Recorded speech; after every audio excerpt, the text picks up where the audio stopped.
सांगली, मिरज आणि कुपवाड महानगरपालिका कार्यक्षेत्रातील झोपडपट्ट्यांचे सर्वेक्षण व नियमानुकूलीकरणाची प्रक्रिया तातडीने सुरू करून तांत्रिक सल्लागार एजन्सीची नियुक्ती करण्यात यावी अशी मागणी महापालिका महासभेकडे करण्यात आली आहे।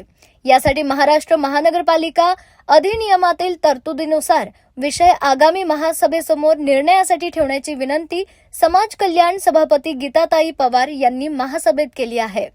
महापालिका कार्यक्षेत्रातील हजारो झोपडपट्टीधारकांना मालकी हक्काचे सिटी सर्व्हे उतारे उपलब्ध करून देण्यासाठी झोपडपट्ट्यांचे सर्वेक्षण व नियमानुकूलीकरण करणे आवश्यक असल्याचे प्रस्तावात नमूद करण्यात आले आहे। या मागणीसाठी झोपडपट्टी पुनर्वसन समिती आणि झोपडपट्टीधारकांकडून अनेक वर्षांपासून आंदोलने, धरणे, मोर्चे आणि उपोषणाद्वारे सातत्याने पाठपुरावा केला जात आहे। 17 एप्रिल 2026 रोजीच्या महासभेतील ठराव क्रमांक 9 नुसार झोपडपट्ट्यांचे सर्वेक्षण व नियमानुकूलीकरणासाठी ई-निविदा प्रक्रिया राबवून तांत्रिक सल्लागार एजन्सी नियुक्त करण्यास मंजुरी देण्यात आली होती।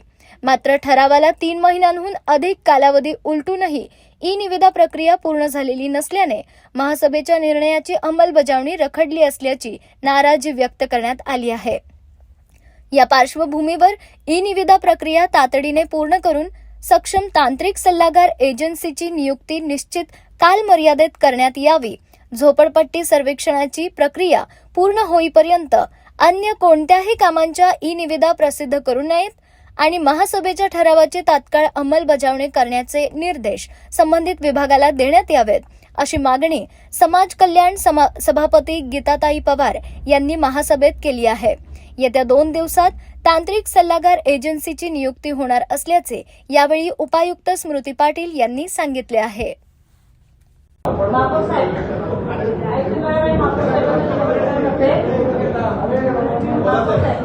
या अनुसारे महासभा ठराव क्रमांक 9 दिनांक 17/4/2026 नुसार झोपडपट्ट्यांचे सर्वेक्षण व नियमानुकूलीकरण करण्यासाठी ई-निविदा प्रसिद्ध करून तांत्रिक सल्लागार एजन्सी नियुक्त करण्यास मान्यता देण्यात आलेली आहे।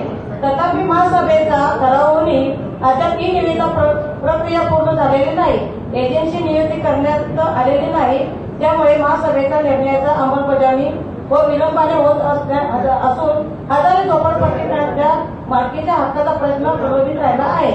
त्यामुळे आपणास विनंती आहे की महाराष्ट्र महानगरपालिका अधिनियमाचे प्रकरण 2 महापालिकेचे कामकाज तसेच झोपडपट्टी सर्वेक्षणासाठी प्राधान्य तांत्रिक सल्लागार एजन्सी नियुक्त करून संबंधित ई-निविदा प्रक्रिया पूर्ण होईपर्यंत अन्य कोणत्याही कामाच्या ई-निविदा प्रसिद्ध करण्यात येऊ नये असा स्पष्ट निर्णय घेण्यात यावा व महासभेच्या ठरावाची तात्काळ अंमलबजावणी करण्यावर संबंधित विकास विभागास आवश्यक निर्णय देण्यात यावे ही विनंती।